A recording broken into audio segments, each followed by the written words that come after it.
महाविद्याओं माँ दुर्गा के 10 रूपों को 10 महाविद्या के रूप में जाना जाता है। प्रत्येक रूप का अपना नाम, कहानी, गुण है। इनके नाम हैं: 1 माँ काली, 2 माँ तारा, 3 माँ षोडशी, 4 माँ भुवनेश्वरी, 5 माँ भैरवी, 6 माँ छिन्नमस्ता, 7 माँ धूमावती, 8 माँ बगलामुखी, 9 माँ मातंगी, 10 माँ कमला। 10 महाविद्याओं के महत्व। तंत्र क्रिया या सिद्धि प्राप्ति के लिए इन 10 महाविद्याओं का विशेष महत्व होता है। 10 महाविद्या की उत्पत्ति। माता सती ने भगवान शिव पर क्रोधित हो उन्हें दिखाने के लिए कि वह वास्तव में क्या है, उन्होंने ये अलग रूप ग्रहण किया था। माता सती भगवान शिव की पत्नी और दक्ष प्रजापति की पुत्री थी, जो ब्रह्मा जी के वंशज थे। माता सती ने अपने पिता की इच्छा के विरुद्ध भगवान शिव से विवाह किया था। राजा दक्ष ने एक महान यज्ञ किया, जिसका एकमात्र उद्देश्य भगवान शिव का अपमान करना ही था, जिसमें उन्होंने भगवान शिव को छोड़कर सभी देवी देवताओं को आमंत्रित किया।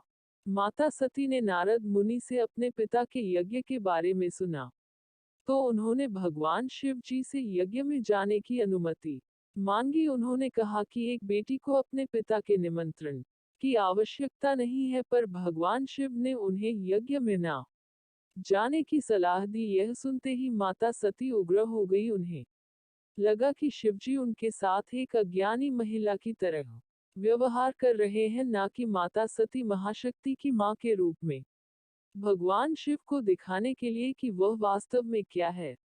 उन्होंने एक अलग रूप ग्रहण किया, एक दिव्य मां का। ऐसा होते ही समुद्रों में विशालकाय तूफान उठने लगे, पहाड़ हिल गए और उनके रूप ने संपूर्ण वातावरण को अविश्वसनीय कर दिया। यह रूप देखकर भगवान शिव सन्न रह गए और स्थिति को देखकर वहां से जाने लगे, पर वह जिस भी दिशा में जाते दिव्य माता उनका रास्ता रोक लेती। दिव्य माता अपने आप को 10 दिशाओं में अपने अलग अलग 10 रूपों में स्थापित कर उन दिशाओं की रक्षा कर रही थी, और असीमित शक्तियों के दाता उन 10 दिशाओं को लांघने में असमर्थ हो गए, क्योंकि माता ने वह मार्ग अवरुद्ध कर दिया था। तो आइए अब जानते हैं कि इन 10 महाविद्याओं के नाम। पूर्ण जानकारी। 1 माँ काली। 10 महाविद्याओं में माँ काली प्रथम है। माता का यह रूप साक्षात तथा जागृत अवस्था में है।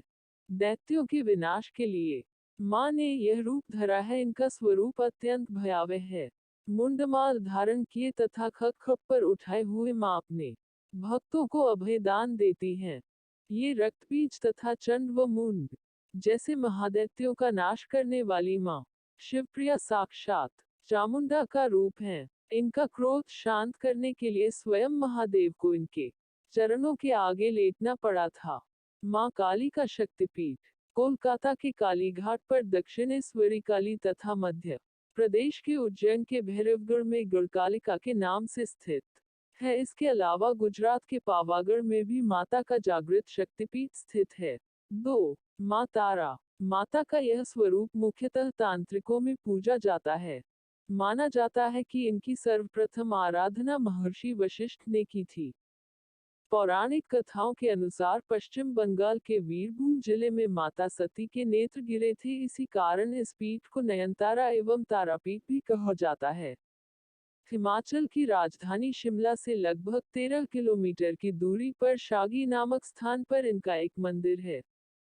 माँ तारा महाविद्या इस सृष्टि के केंद्रीय सर्वोच्च नियामक और क्रिया रूप 10 महाविद्या में से द्वितीय विद्या के रूप में सुसज्जित है। इनका रंग नीला है और इनकी जीभ बाहर को है, जो भय उत्पन्न करती है, और वह एक बाघ की खोल पहने हुए हैं। इनकी 3 आंखें हैं। शक्ति का यह स्वरूप सर्वदा मोक्ष प्राप्त करने वाला तथा अपने भक्तों को समस्त प्रकार से घोर संकटों से मुक्ति प्रदान करने वाला है। देवी का घनिष्ठ संबंध मुक्ति से है, फिर वह जीवन और मरण रूपी चक्र हो या अन्य किसी प्रकार के संकट से मुक्ति हेतु। 3 माँ षोडशी। 10 महाविद्या में माँ षोडशी भगवती का तीसरा स्वरूप है, जिन्हें त्रिपुर सुंदरी भी कहा गया है। भगवान सदाशिव की तरह माँ त्रिपुर सुंदरी के भी 4 दिशाओं में 4 और एक ऊपर की ओर मुख होने से तंत्र शास्त्रों में पंचवक्त्र अर्थात 5 मुख वाली कहा गया है।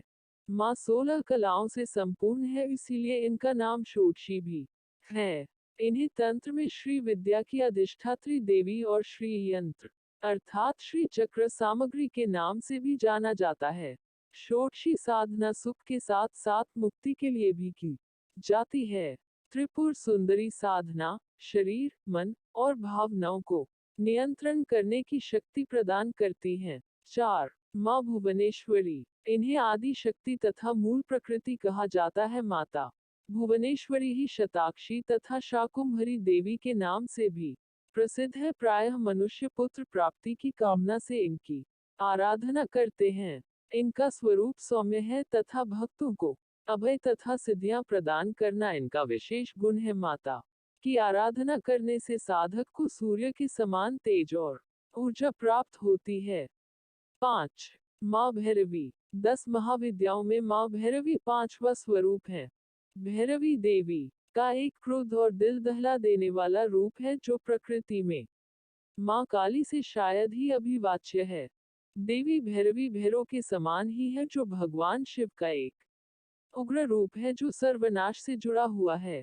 देवी भैरवी को मुख्य रूप से दुर्गा सप्तशती में चंडी के रूप में देखा जाता है जो चंड और मुंड को मारती हैं।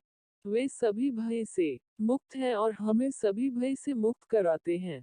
देवी भैरवी की साधना बुरी आत्माओं और शारीरिक कमजोरियों से छुटकारा पाने के लिए की जाती है।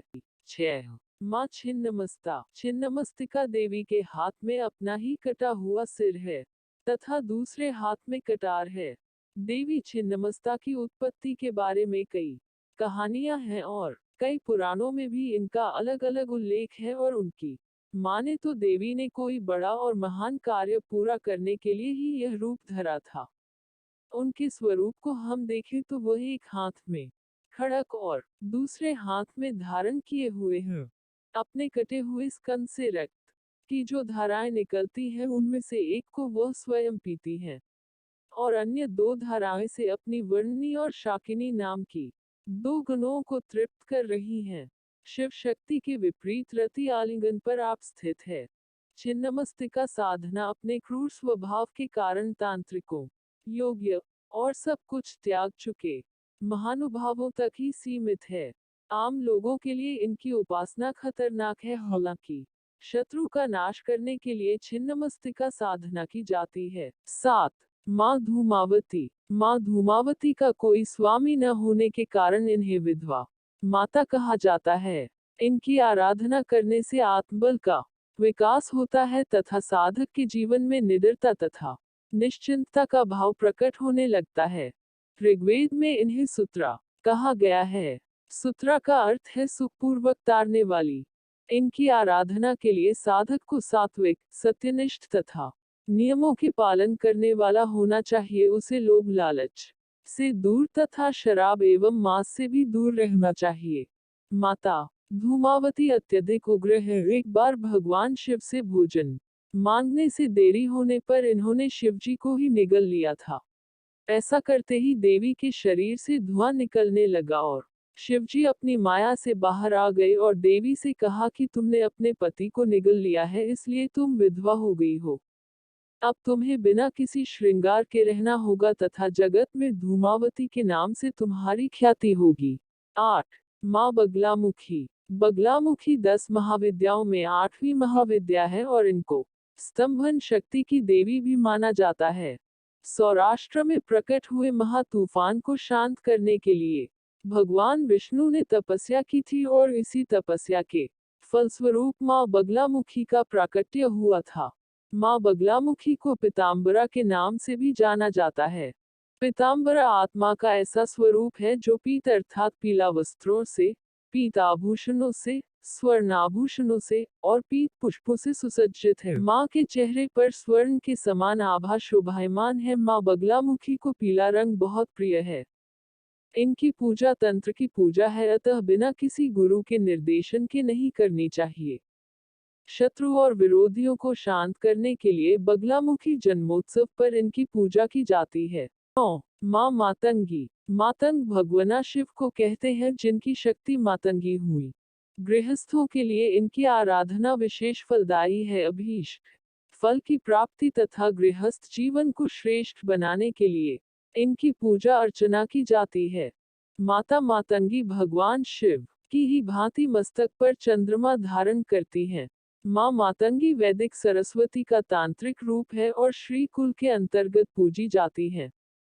यह सरस्वती ही है और वाणी, संगीत, ज्ञान, विज्ञान, सम्मोहन, वशीकरण, मोहन की अधिष्ठात्री है। इंद्रजाल विद्या, जादुई शक्ति में देवी पारंगत है, साथ ही वाक सिद्धि, संगीत तथा अन्य ललित कलाओं में निपुण है। नाना सिद्ध विद्याओं से संबंधित है। देवी तंत्र विद्या में पारंगत है। ग्रंथों के अनुसार मातंग भगवान शिव का ही एक नाम है। इनकी आदि शक्ति देवी मातंगी है। 10. माँ कमला। माँ कमला को देवी का सबसे सर्वोच्च रूप माना जाता है, जो उनके सुंदर पहलू को पूर्णता दर्शाता है। उनकी केवल देवी लक्ष्मी के साथ तुलना ही नहीं की जाती है, बल्कि इन्हें देवी लक्ष्मी के रूप में भी पूजा जाता है। माँ कमला को लक्ष्मी के नाम से भी जाना जाता है। समुद्र मंथन जब हुआ उस समय समुद्र से इनकी उत्पत्ति मानी जाती है। माता कमला ने त्रिपुर सुंदरी की आराधना की थी। ये संसार की समस्त संपदा, धन धान्य, श्री तथा वैभव प्रदान करने वाली देवी हैं। श्री लक्ष्मी को सर्वलोक महेश्वरी की संज्ञा दी गई है। देवी भागवत में इन्हें भुवनेश्वरी, इंद्र ने यज्ञ विद्या, महाविद्या तथा गुह्य विद्या कहा है। जब जब श्री विष्णु अवतार लेते हैं, तब तब उन्हीं के अनुरूप माता अपना स्वरूप बना लेती। वराहावतार के साथ भुवनेश्वरी, नरसिंह के साथ भैरवी, वामन के साथ धूमावती, परशुराम के साथ छिन्नमस्ता, मत्स्यावतार के साथ कमला, कल्कि के साथ षोडशी लक्ष्मी के ही विविध रूप हैं।